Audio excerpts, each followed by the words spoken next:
사람은 안 될 것 같은데 이거 아니라 누구라도 데려오라고요. 어느 벽지 마을에 젊은 목사님이 파송이 됐습니다. 거기 가셔서 선교 사역을 하시는데 이분이 그 마을을 쭉 살펴보니까 마을에 문제가 하나 있어요.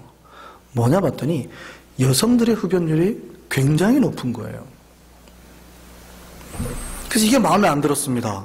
어느 날 오후에 이 목사님이 허름한 오두막집 앞에서 오두막집을 지나가는데 할머니 한 분이 식사를 하시고 나와서 담배를 피우고 계시는 거예요. 그러니까 이분이 이제 할머니에게 다가가서 말했습니다. 할머니, 만약에 때가 돼서 천국에 들어가실 때 그때까지 숨 헐떡거리시면서 고약한 담배 냄새 풍겨서 어디 천국 들어갈 수 있겠어요? 하나님 통과해 주시겠어요? 그랬어요. 그랬더니 이 할머니가 이럽니다. 물고 있던 담배를 뻐끔거리면서 이봐요 젊은이, 천국에 들어갈 땐 이 땅에서 숨을 거두고 가는 거야. 무슨 말씀을 하는지 알겠습니까?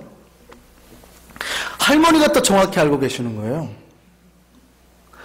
비록이요, 물론 담배 끊는 게 좋아요. 예수 믿고 거룩하게 사는 게 좋지요. 이왕이면 교회에서만 끊으라고 합니까? 학교에서나 병원에서도 끊으라고 하는 거니까 일반적인 커먼 센스죠. 공통적인 대부분 가지고 있는 생각이잖아요. 끊는 게 좋죠. 그럼에도 불구하고 내 생각으로 그런 사람들 못 오게 막으면 돼야 안 돼요. 이건 도대체 누구 판단이라는 얘기입니까? 아버지는 그런 거 원하지 않아요. 누구라도입니다. 와서 그가 예수 믿고 구원받고 행복받고 그가 끊든 안 끊든 나중에 성령께서 역사하시고 나중에 할 일이고요. 우리 생각으로 함부로 판단하지 말라는 얘기입니다. 구원은 그들에게도 똑같이 열려있는 길입니다.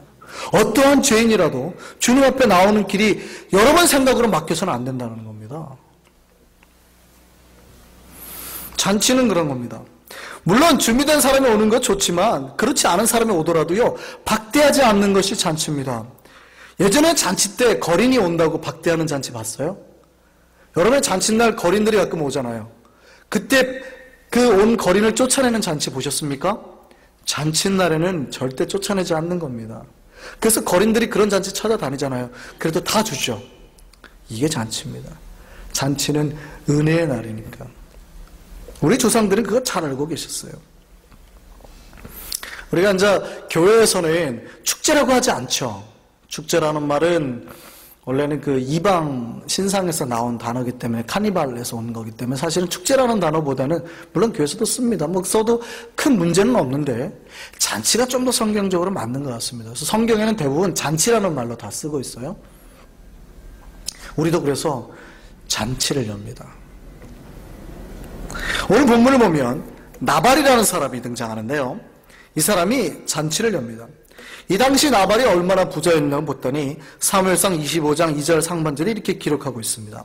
마온에 한 사람이 있는데 그의 생업이 갈매되어 있고 심히 부하여, 부자랍니다. 얼만큼 부자인 거 봤더니 양이 3,000이요 염소가 1,000마리. 에게 별론데요. 별로잖아요. 근데 이게 얼만큼 부자냐면요, 당시 동방에서 아주 잘 나갔던 욥이 얼만큼의 재산을 가지고 있었냐면 양이 7,000마리, 낙타가 3,000마리, 소가 500쌍, 암낙이가 500마리입니다. 그러니까 동방이라는 전 지역에서 아주 잘 나갔던 욥의 한 재산의 3분의 1 정도예요. 얼만큼 부자인지 아시겠어요? 미국에서 제일 잘 나가는 사람의 재산의 3분의 1 정도라니까요. 얼마나 잘 나간 부자인 줄 아시겠어요? 나발이 심히 부자라고요. 당시 고대 사회에서 심히 부자였다고요. 이 날이 나발이 양털 깎는 날이었습니다. 양털 깎는 날은요, 유대인에게서는 아주 큰 잔치입니다. 이 날에는 주변 사람들 다 초대해가지고 잔치를 벌이는 날이에요. 사무엘하 13장에 보면 이 날에 대한 얽힌 이야기가 나오는데요. 다윗에게 아들들이 많이 있었죠. 아내도 많이 있었고. 근데 다윗의 큰 아내가, 첫 번째 아내가 누구죠? 왜 저를 가끔 이렇게 놀래키시죠? 다윗의 첫 번째 아내가 누구예요? 어머? 다윗이 누구랑 결혼했어요, 처음에? 누구의 부마로 들어가잖아요. 순수 사울왕의 부마로 들어가잖아요. 그러니까 미갈, 사울의 딸이었던 미갈하고 결혼하잖아요. 근데 그 사이에 아기가 있었어요, 없었어요? 없었어요. 그냥 다윗이 나중에 법궤를 가지고 춤을 추는데 미갈이 흉 봤거든요. 다윗이 막 바지 걸면 내린지도 막 춤추고 흉 보니까 하나님은 어떻게 해요? 미갈의 태 문을 닫아버렸어요. 애가 없어요. 둘째 아내가 누군지 아세요? 둘째 아내가 오늘 등장한 원래 나발의 아내였던 아비가일이 나중에는 다윗의 아내가 됩니다. 셋째 아내가 누군지 아세요? 아히노암이라고. 이 아히노암에게서 암논이라는 아들이 태어납니다. 그리고 넷째 부인이 계속 부인이 많이 나오는데 큰일 납니다. 마아가에게서 다말이라는 딸이 났습니다. 그런데 이 암논이 다말을 사랑해요. 너무 사랑했습니다. 지금 뭐 고대 사회니까 친족 간의 결혼이 가능할 때예요. 이 암논이 다말을 너무 사랑해요. 너무 사랑하는데 저 다말을 좀 어떻게 다말과 어떻게 잘 좀 해보고 싶은데 방법이 없는 거예요. 꾀가 하나 나옵니다. 아픈 척을 해요. 아픈 척을 하고 뭐냐면 요청을 하는데 다말이 와서 좀 나를 도와줬으면, 나를 좀 이렇게 수발을 들어줬으면 좋겠다라고 부탁을 합니다. 그 다말이 와서 도와줘요. 도와주니까 너무 사랑해가지고 다말을 그 자리에서 동침합니다. 근데요, 사람의 감정이 참 묘한 게 성경에 이렇게 기록되어 있습니다. 암논이 다말을 향한 사랑이 너무 뜨거웠는데 자기 욕구가 해결되고 나니까 갑자기 다말을 향한 그 미워하는 감정이 예전에 사랑했던 감정보다 더 커졌답니다. 그래서 갑자기 그 자리에서 다말을 쫓아내버리는 거예요. 아주 수치스럽게. 그러고 결혼을 했으면 상관없는데 아주 수치스럽게 쫓아내버립니다. 그리고 문을 닫아버리고 다시는 못 오게 합니다. 그러니까 이 다말이 어디로 가요? 다말이 자기의 오빠를 찾아갑니다. 이 다말의 오빠가 누구예요? 유명한 압살롬입니다. 압살롬이 잘생겼잖아요. 머리가 성경에, 그러니까 머리가 확 이렇게 길었대요. 그죠? 나중에 죽을 때 결국 이 머리 때문에 죽잖아요. 이솝우화에 나오는 뿔 달린 사슴이 항상 자기 뿔 자랑하고 그러다가 결국 뿔이 나무에 걸려 죽듯이 압살롬이 그렇게 죽였어요. 성경에 이 휘황찬란한 머리가 나중에 도망가다가 나무에 걸려서 죽잖아요. 얼마나 잘생겼냐면 정말 이스라엘에서 제일 잘생겼대요. 그러니까 다말이 예뻤던 것 같아요.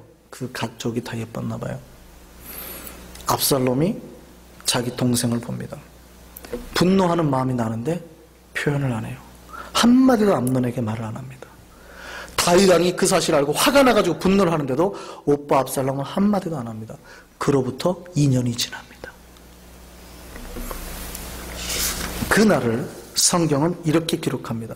사무엘하 13장 24절을 보면 그날이 바로 양털 깎던 날이다. 오늘 본문 볼까요? 압살롬이 왕께 나아가 말하되 이제 종에게 양털 깎는 일이 있사오니. 이날이 바로 양털 깎는 날입니다.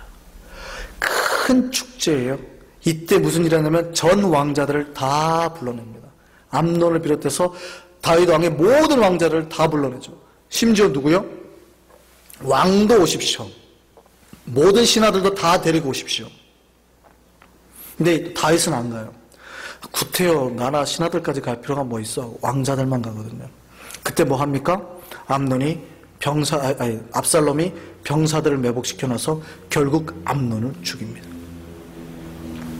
그러니까 이날에 왕과 왕자들과 대신들까지 다 갈 정도로, 초청할 정도로 양털 깎는 날이 큰 축제인 거 아시겠어요? 엄청나게 큰 축제라고요. 자꾸 축제라는 말 안 쓴다고. 큰 잔치라고요. 엄청나게 큰 잔치라고요. 최고의 잔치입니다. 이날이 어느 정도의 큰 잔치인지 오늘 본문 36절 한번 볼까요? 36절, 거기 말고 오늘 본문 36절입니다. 25장 36절 다 같이 한번 읽어보겠습니다. 시작. 아비가일이 나발에게로 돌아오니 그가 왕의 잔치와 같은 잔치를 그의 집에 배설하고. 나발이요, 돈이 많으니까 어느 정도 거대한 잔치를 벌였냐면 왕이 열만큼의 거대한 잔치를 열었습니다. 얼만큼 큰 잔치인지 아시겠어요?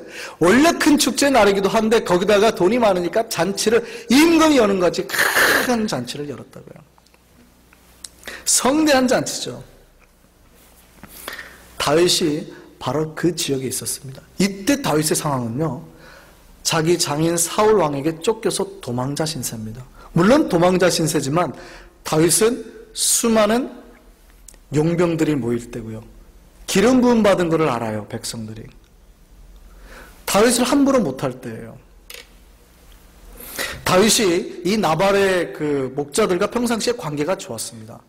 그럼 뭐라고 증언을 하냐면 25장 8절에 보면 네 소년들이 우리가 니네들한테 어떻게 했는지를 증거해 줄 거야, 증명해 줄 거야 이러거든요.